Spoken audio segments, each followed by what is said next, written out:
surcando los mares del planeta, viajando por mundos desconocidos, sumergiéndonos eones de años atrás en la historia.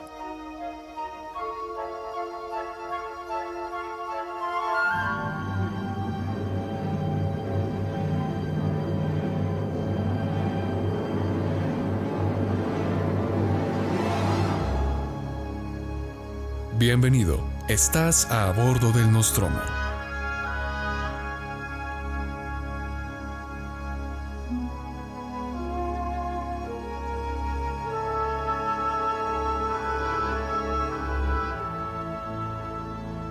¿Cuántas veces nos hemos hecho preguntas acerca de nuestro entorno, de nuestra historia, de nuestra condición humana?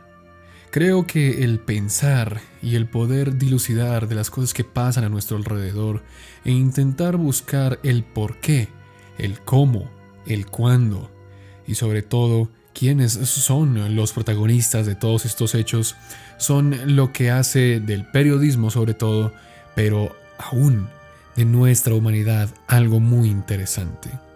Porque esa curiosidad, esas ganas de buscar siempre respuesta a todo, de encontrar causa y buscar poder mitigar los resultados de todo esto a pesar de las consecuencias.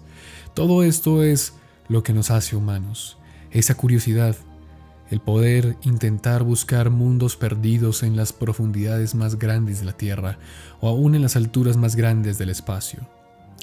Hace unos días veía el lanzamiento de SpaceX con su nueva tripulación que ya, por lo que hemos sabido, ha llegado a la Estación Espacial Internacional. Y lo único que podía pensar es que el ser humano no tiene límites y si se lo propone, puede hacer las cosas que tal vez en algún momento fueron impensables. Impensables en algún momento, por supuesto, pero no imposibles. Y esto no solamente es una demostración de lo que somos capaces de hacer como humanidad, sino de lo que tú eres capaz de hacer como ser humano. Ahorita puede que tengas muchísimas preguntas, muchísimos problemas, o algún reto que quieras sortear. Lo cierto es que, al igual que la humanidad, tú tampoco puedes darte por vencido, porque como humanidad siempre hemos buscado la forma de salir adelante. Y así será, no importa. Elon Musk tenía tal vez el objetivo o el problema para poder llegar a la estación espacial. Tal vez tú, de poder pagar la matrícula de tu semestre el próximo periodo. O tal vez, no lo sé, buscar trabajo, reinventarte. Lo único que sé es que como seres humanos no nos damos por vencidos. Y cuando caemos, siempre nos vamos a levantar. Así que tranquilo, algo va a salir. Y la creatividad y por supuesto la confianza siempre deben estar de tu mano. Saludos tripulantes, bienvenidos a bordo del Nostromo. Yo soy Juan Manuel Correa, periodista y aficionado a la historia que los llevará en un viaje a través del tiempo y el espacio en búsqueda de las historias más interesantes, más curiosas y más intrigantes que la historia de la humanidad nos tiene para ofrecer. Comencemos.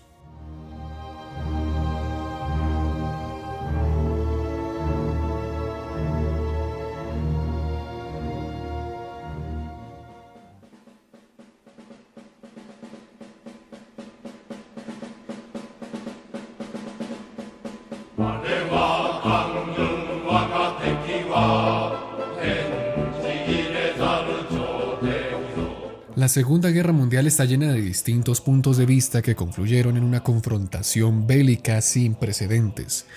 Los ánimos en el mundo, la expansión del nacionalismo y la oposición entre distintas formas de entender el orden mundial chocaron entre sí.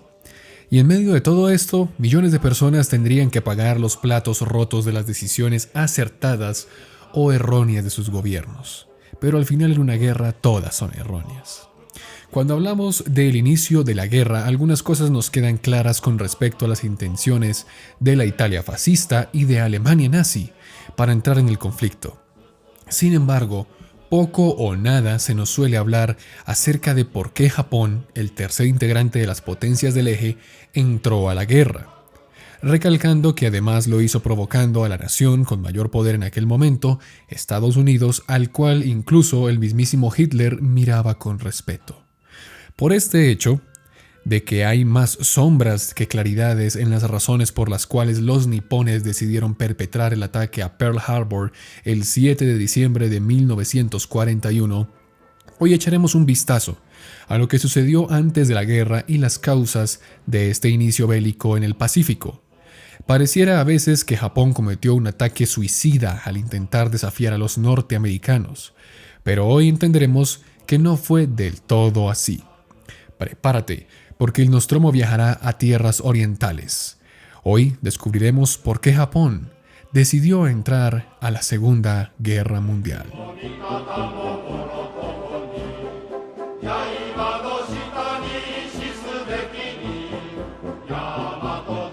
Primero que hay que entender es que aquella isla del Pacífico que durante siglos no fue tan relevante, llegaría a ser un imperio en una constante expansión a finales del siglo XIX y principios del XX. En la llamada Era Meiji, los nipones tendrían importantes victorias que ayudaron a su expansión por distintas partes del continente asiático.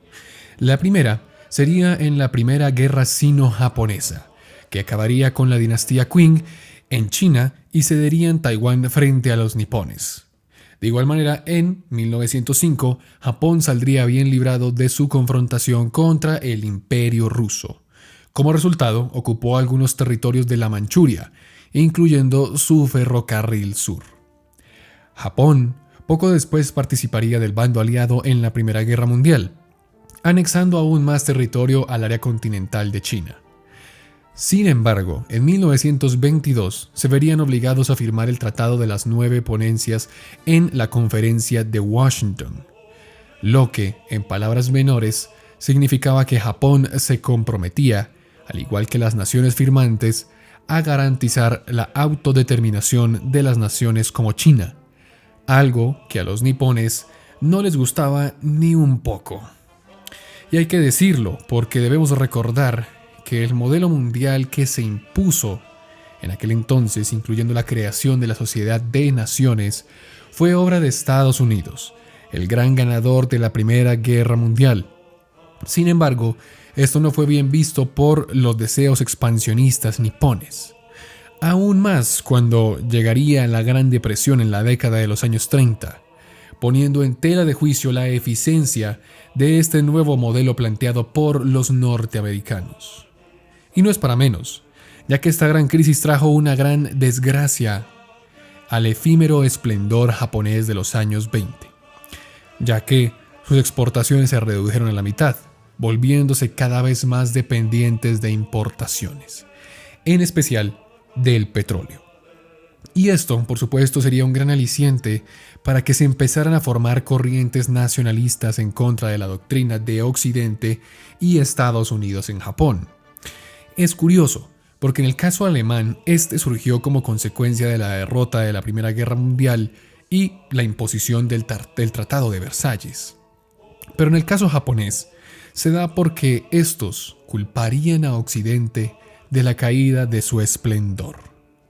Es así como algunos movimientos nacionalistas empiezan a surgir para restablecer los valores nipones y expulsar al culpable status quo occidental de su desgracia.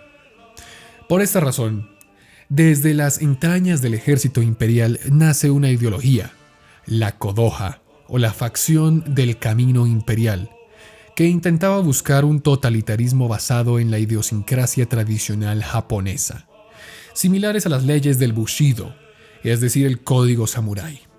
Nacionalismo puro y duro, para contrarrestar el socialismo y comunismo de la Unión Soviética y el capitalismo occidental.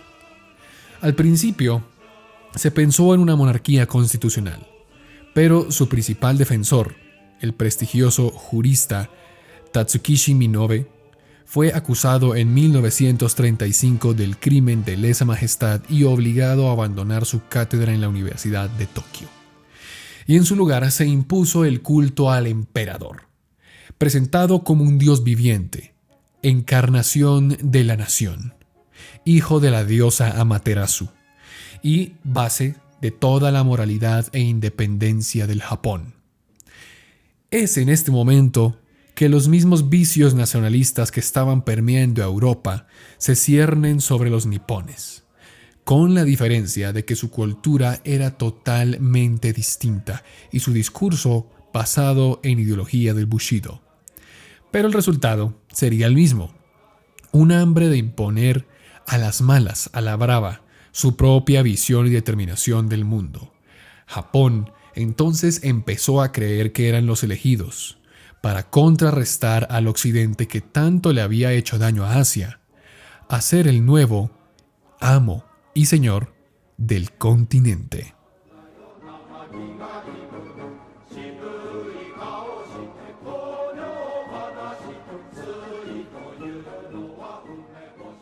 Pasaría algún tiempo, y luego de haberse salido de la Sociedad de Naciones debido a que ninguna reconocía su estado satélite de Manchukuo como soberano, Japón empieza a mirar el resto del continente asiático para formar lo que ellos llamaron el proyecto de la Gran Asia.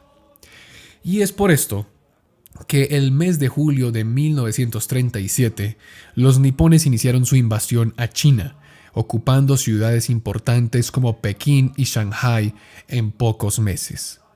Pero el hecho más recordado de esta ofensiva de 1937, o en general de la Segunda Guerra Sino-Japonesa como se le llamó, fue la toma de la capital china, que en ese entonces era Nankín, en la cual los soldados japoneses asesinaron a sangre fría a 200.000 personas y cometieron varios crímenes de lesa humanidad, los cuales llegarían a ojos de la prensa y a oídos de todo el mundo. Ya para 1938 caería Cantón, lo que quería decir que gran parte de China había sido ocupada, dejando las fuerzas de sus opositores, es decir, de Japón, los opositores Chiang Kai-shek y las del Partido Comunista de Mao Zedong, relegadas a unas cuantas regiones aún no conquistadas. Esto por supuesto no le gustó nada a Gran Bretaña y Estados Unidos, no solo por la creciente expansión japonesa y su desacato a la recomendación que le había dado la comunidad internacional, sino porque amenazaba a algunos de los territorios estratégicos de ambos imperios. Por ejemplo, en el caso estadounidense, la isla de Filipinas, o mejor dicho, la región de Filipinas. Por esta razón es que las naciones, en especial Estados Unidos, empiezan a imponer un embargo económico a la nación nipona.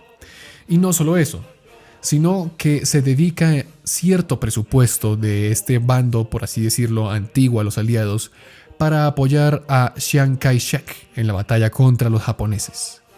Y aunque este bloqueo económico se mantuvo hasta el final de la Segunda Guerra Mundial, años después, en 1939, también estallaría la guerra en Europa, dejando a las potencias aliadas pendientes de lo que Mussolini, pero en especial Hitler y sus hombres, hacían en Europa. Esto dejó desprotegida a varias colonias europeas en Asia, y era la oportunidad perfecta para que los japoneses pudiesen adueñarse de más territorio y así crear la Gran Asia.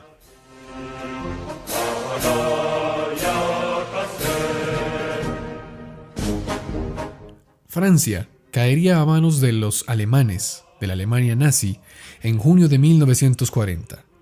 Hitler utilizaría después al gobierno colaboracionista de Vichy para utilizar a la nación como un títere contra los aliados. Y esto incluyó a las colonias francesas, lo cual era de gran provecho para los nazis, ya que en una eventual guerra contra la Unión Soviética, estas podrían servir para poder iniciar y frenar el conflicto contra esta. Japón vio aquí la oportunidad de seguir expandiéndose y de cerrarle rutas de comercio a Chiang Kai-shek con Europa y acabar de una vez con todas las guerras que había con China. Por lo tanto, le pidieron a la Francia de Vichy ingresar tropas al norte de Indochina y ocupar de manera pacífica este territorio que en su momento estaba ocupado por los franceses. Ahora, el Eje veía con buenos ojos este gesto, ya que en un futuro Japón podría ser buen aliado en caso de que Estados Unidos se involucrara en el conflicto y, por supuesto, para atacar de manera directa a las colonias aliadas y eventualmente el frente asiático de la Unión Soviética. Por lo tanto, la Francia de Vichy accedió a que Japón pudiera entrar parcialmente al norte indochino. Esto fue visto, por supuesto, nuevamente con malos ojos por parte de los aliados y de Estados Unidos, que en ese momento no hacía parte del bando aliado en la guerra. Por lo tanto, aumentaron los embargos y las restricciones económicas, presionando cada vez más a Japón. Los nipones estaban desesperados y volvieron a arremeter contra Estados Unidos y a denunciarlo. Sin embargo, bien sabían que no estaban preparados para una confrontación directa en contra de la flota del Pacífico de Estados Unidos o a las hordas soviéticas que venían por el occidente. Por lo tanto, decidieron no movilizarse más. Pero asimismo, buscaron aliados para que así pudiesen favorecerse en su lucha por la Gran Asia. Por eso, el 27 de septiembre de 1940, el día siguiente de conocerse las represalias estadounidenses por la ocupación del norte de Indochina, se firmaría en Berlín el Pacto Tripartito de los dos países y la Italia fascista, según el cual cada una de las partes acudiría en ayuda de la que fuera atacada por un tercero, en clara referencia a los Estados Unidos, ya que en aquel momento el otro posible agresor, la Unión Soviética, era un aliado de Alemania gracias al Pacto Germano-Soviético firmado a finales de 1939, pocos días antes de la invasión de Alemania a Polonia, que, recordemos, le dio el inicio a la Segunda Guerra Mundial. El punto clave del tratado decía textualmente: las partes contratantes se comprometen a ayudarse una a otra con todos los medios políticos, económicos y militares cuando una de las tres partes contratantes sea atacada por una potencia que en el presente no esté involucrada en la guerra europea ni en el conflicto sino-japonés. Bueno, ustedes ya se imaginan a qué se refiere. O sea, este pacto tripartito estuvo hecho para que la Alemania nazi, Japón e Italia se pudieran blindar en caso de que el gigante norteamericano se metiera a la guerra. Los japoneses se imaginaron que esto sería un elemento de disuasión a Estados Unidos para que no se involucrase, ya que de igual manera Japón aún no había entrado a la Segunda Guerra Mundial como tal, solo sería aliado del eje. Pero esto, lejos de disuadir a la Casa Blanca, hizo que Estados Unidos tomara una posición más agresiva frente a Japón, declarándola como una amenaza para Extremo Oriente, al igual que los nazis e italianos lo eran en Europa.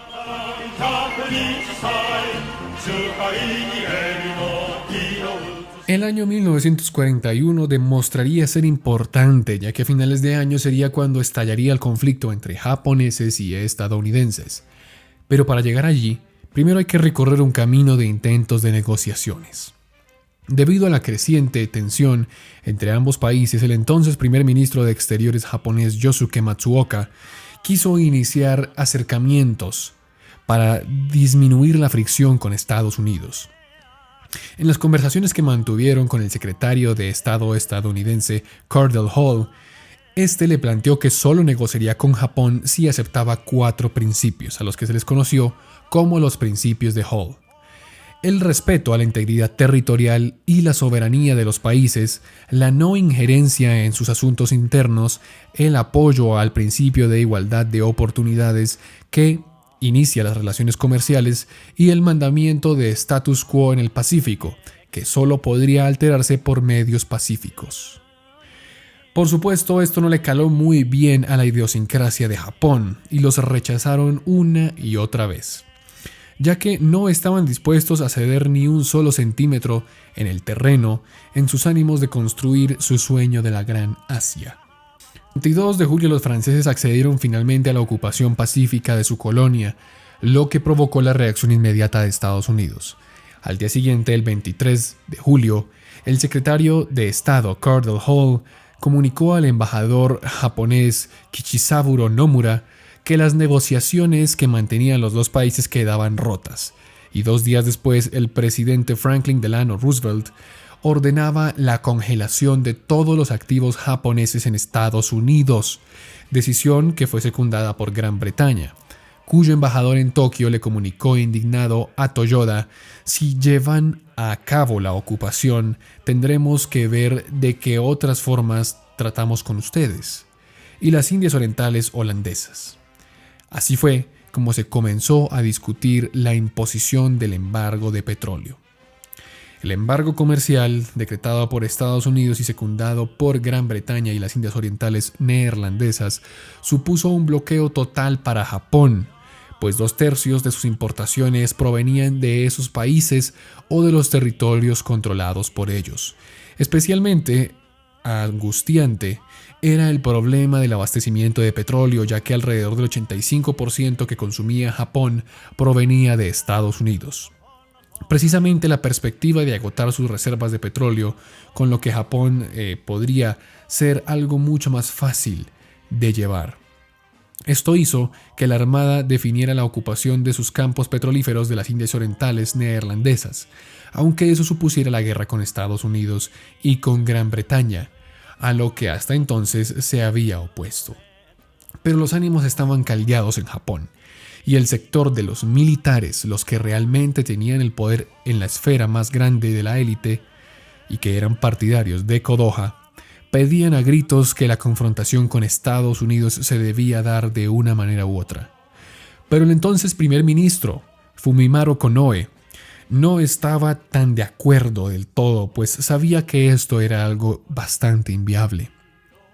Por lo tanto, dio orden para pedirle a Estados Unidos restablecer las conversaciones y dio plazo hasta octubre para que así fuese. De lo contrario, se verían obligados a tomar cartas en el asunto. Fue un intento desesperado por parte de Konoe para evitar la guerra en el Pacífico, pero Estados Unidos se negó. Si hubiese dependido de él, ampliaría el plazo, pero asimismo no pensaba su ministro de guerra, Hideki Tojo. Este señor, junto con su cúpula militar, lo obligaron a dimitir a principios de octubre y el almirante Isoroku Yamamoto ideó el plan de ataque el 20 de octubre a Estados Unidos. Sin embargo, Tojo amplió el plazo de negociación hasta el 26 de noviembre. En respuesta, Estados Unidos le volvió a enviar una nota, la nota Hull, es decir, que podrían restablecer las conversaciones si Japón desocupaba el norte de Indochina, resistía su hambre expansionista en China y abandonaría a la Alemania nazi en el bando del eje. Esto fue considerado como un ultimátum por parte de los japoneses. Y el 1 de diciembre, en la conferencia imperial, los japoneses aprobarían la guerra. Ya todo estaba listo. El plan de Tojo y Yamamoto se pondría en marcha. Y a las 8 horas del domingo 7 de diciembre de 1941, sucedió.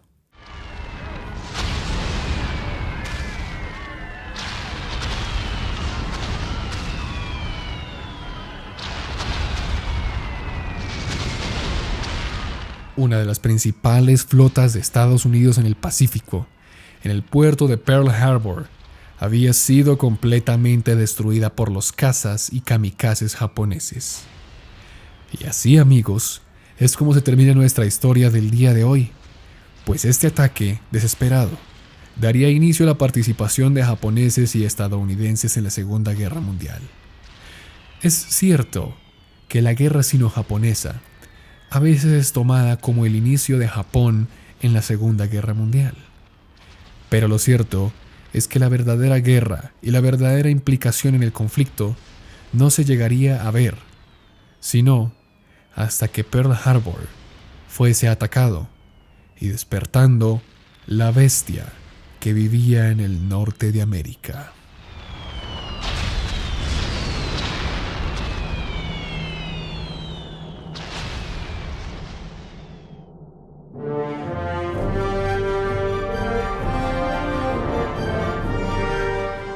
Y así concluimos el día de hoy nuestro episodio acerca de cómo Japón cayó en la Segunda Guerra Mundial. O mejor dicho, cómo entró en confrontación contra Estados Unidos.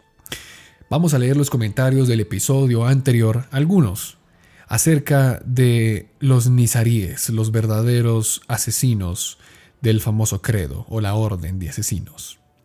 Andrick Elizondo nos dice: jeje, no creí que hicieras algo así, y más de una de mis franquicias favoritas, gracias por el video.